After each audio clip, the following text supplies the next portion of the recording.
Golden State, the favorite on the DK Sportsbook, -150, or you got Boston there, +130. Man, well, it seems like these numbers are about right?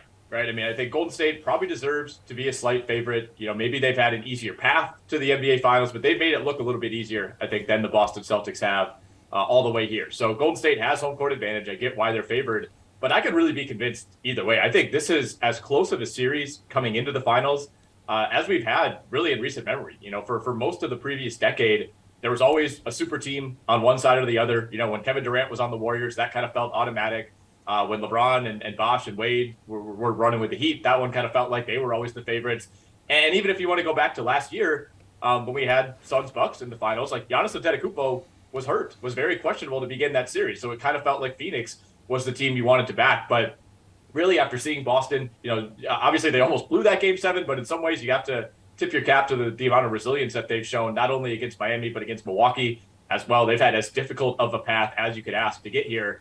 I understand why Golden State's favored, but man, it would not surprise me whatsoever if Boston's able to hang around, steal one of these first two games, and we get a long 6 or 7 game series. Yeah, Chinmay, the Celtics have not had to defend an offense that is both this talented and cohesive at any point in the playoffs.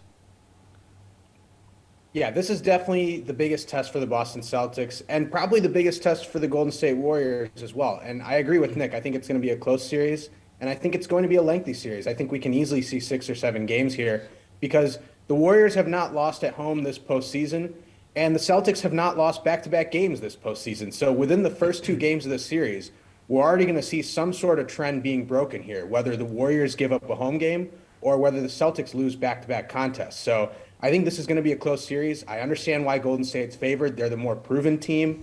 They've been the more consistent team in this postseason, and they have home court advantage, but that's it. There's no real talent difference. If you go sort of 1 through 10 in the rotation, you can make the case for Boston being the superior talented team. You can make the case for Golden State being the more talented team. So I think they're about even on paper, but these minor things would give Golden State the edge. So I would take the Warriors in the series overall, but I do think it's going to go 6 or 7. I don't think we see a quick series here.